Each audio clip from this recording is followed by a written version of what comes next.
नमस्कार। हाँ। आज हम नजर डाल रहे हैं दुनिया के सबसे बड़े द्वीप समूह देश पर। इंडोनेशिया। जी। हमारे पास जो जानकारी है वो इस विशाल और कहना चाहिए बहुत विविध राष्ट्र का एक खाका खींचती है और हमारा मकसद है इसके जरूरी पहलुओं को समझना। बिल्कुल। और जरा सोचिए, 17,000 से ज्यादा द्वीप। हाँ, ये संख्या ही अपने आप में बहुत कुछ कह देती है ना? जी हाँ, ये विशालता ही एक तरह से इंडोनेशिया की पहली पहचान है। तो शुरुआत भूगोल से ही करते हैं। ये दक्षिण पूर्व एशिया और ऑस्ट्रेलिया के बीच में है। हाँ, और इसमें जावा, सुमात्रा, बोर्नियो, बाली जैसे मतलब बड़े बड़े द्वीप शामिल हैं। लेकिन सिर्फ साइज नहीं, इसकी लोकेशन भी बहुत खास है। ये रिंग ऑफ फायर पर है। Ring of fire? अच्छा, इसका मतलब हुआ कि यहाँ ज्वालामुखी और शायद भूकंप का खतरा ज्यादा रहता होगा। हाँ बिल्कुल, यहाँ कई एक्टिव ज्वालामुखी हैं। वो जमीन को उपजाऊ तो बनाते हैं, इसमें कोई शक नहीं, लेकिन खतरा भी रहता है। तो वहाँ के जीवन पर इसका सीधा असर दिखता होगा। जी बिल्कुल, लोगों को इसके साथ ही जीना पड़ता है। और इसके अलावा यहाँ का मौसम वो ट्रॉपिकल है, मतलब खूब गर्मी और भारी बारिश, जो वहाँ की हरियाली और खेती के लिए बहुत जरूरी है। अच्छा, और इतने बड़े और मतलब बिखरे हुए भूगोल का इतिहास भी तो बहुत पुराना होगा। जी हाँ, सदियों पुराना।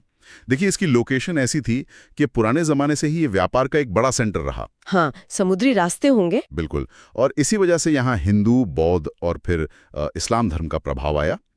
फिर समझिए 16वीं सदी से यूरोपियन ताकतें आईं।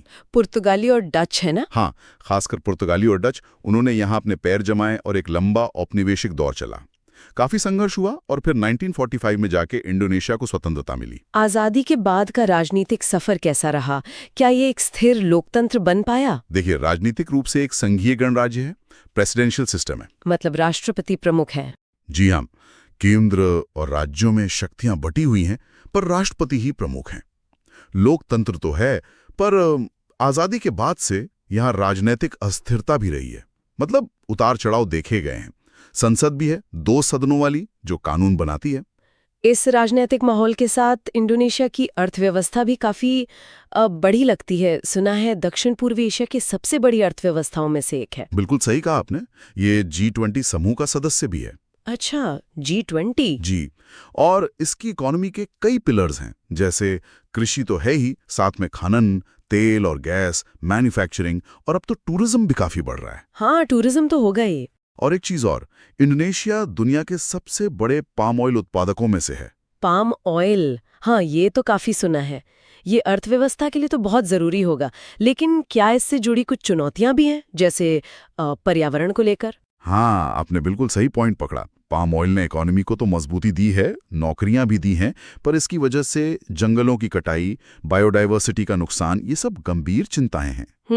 तो ये एक मुश्किल संतुलन है जिसे इंडोनेशिया साधने की कोशिश कर रहा है, विकास और पर्यावरण। विकास की बात चल रही है, तो यहाँ की जो सांस्कृतिक विविधता है, 300 से ज्यादा जातीय समूह, यह आंकड़ा तो मतलब हैरान करने वाला है। सही कहा, ये विविधता ही इंडोनेशिया की आत्मा है, समझिए। हर द्वीप, हर इलाके की अपनी अलग भाषा, अपने रीति रिवाज, कला, संगीत, सब कुछ। तो फिर कम्युनिकेशन कैसे होता है? कोई एक मुख्य भाषा? हाँ, मुख्य भाषा इंडोनेशियाई है, वो एक तरह से सबको जोड़ती है। लेकिन लोकल भाषाएं भी खूब बोली जाती हैं। और धर्मों की बात करें तो इस्लाम मेजॉरिटी में है, पर हिंदू, बौद्ध, ईसाई धर्म भी हैं। बाली का तो नाम बहुत सुना है हिंदू संस्कृति के लिए। बिल्कुल, बाली अपनी हिंदू संस्कृति के लिए दुनिया भर में मशहूर है। और यही सब मिलके मतलब ये सांस्कृतिक और प्राकृतिक खूबसूरती टूरिज्म को भी बढ़ावा देती होगी। निश्चित रूप से। बाली के बीच और मंदिर हों, या कोमोडो नेशनल पार्क के वो विशाल ड्रैगन, हाँ, कोमोडो ड्रैगन, या फिर बोरोबुदुर का वो प्राचीन बौद्ध मंदिर, ये सब दुनिया भर से टूरिस्ट को खींचते हैं। टूरिज्म अब इकोनॉमी का एक जरूरी हिस्सा बन गया है। भारत के साथ इंडोनेशिया के संबंधों पर भी थोड़ी बात कर लेते हैं। देखिए, भारत और इंडोनेशिया के रिश्ते तो बहुत पुराने हैं। सदियों पुराने ऐतिहासिक सांस्कृतिक संबंध रहे हैं। हाँ, रामायण महाभारत का प्रभाव भी दिखता है शायद। जी हाँ, बिल्कुल। और आज के जमाने में दोनों देशों के बीच आर्थिक रिश्ते मजबूत हो रहे हैं। समुद्री सुरक्षा, व्यापार, इन सब में सहयोग जरूरी है।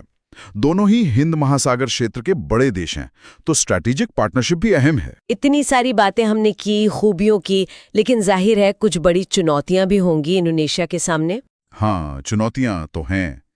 इतनी बड़ी आबादी है, उसको मैनेज करना, खासकर शिक्षा, स्वास्थ्य सुविधाएं, दूर दराज के द्वीपों तक पहुंचाना आसान नहीं है। सही बात है।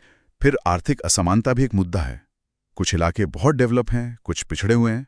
और पर्यावरण संरक्षण, जैसे हमने पाम ऑयल के बारे में बात की, वो तो एक लगातार बनी रहने वाली चुनौती है ही। भविष्य को लेकर इंडोनेशिया की क्या योजनाएं हैं? क्या कोई खास दिशा दिख रही है? इंडोनेशिया अपनी डिजिटल इकोनॉमी को बहुत तेजी से बढ़ाना चाहता है।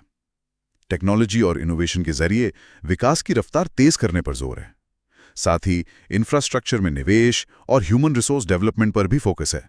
तो अगर हम इन सब बातों का सार निकालें, इंडोनेशिया एक ऐसा देश है जो अपनी विशालता, अपने प्राकृतिक संसाधनों, अपनी सांस्कृतिक समृद्धि के साथ खड़ा है, लेकिन साथ ही वो आधुनिक युग की जो मुश्किलें हैं, जैसे पर्यावरण, असमानता, उनसे भी जूझ रहा है। हाँ, और अगर हम इसे बड़ी तस्वीर में देखें तो इंडोनेशिया की जो लोकेशन है, उसकी बड़ी मुस्लिम आबादी, उसकी बढ़ती इकोनॉमी और उसका डेमोक्रेटिक ढांचा, ये सब उसे ग्लोबल स्टेज पर एक बहुत महत्वपूर्ण खिलाड़ी बनाते हैं।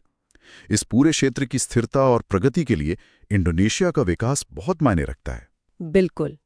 तो यहाँ हम अपने श्रोताओं के लिए एक सवाल छोड़ जाते हैं जिस पर वो सोच सकते हैं।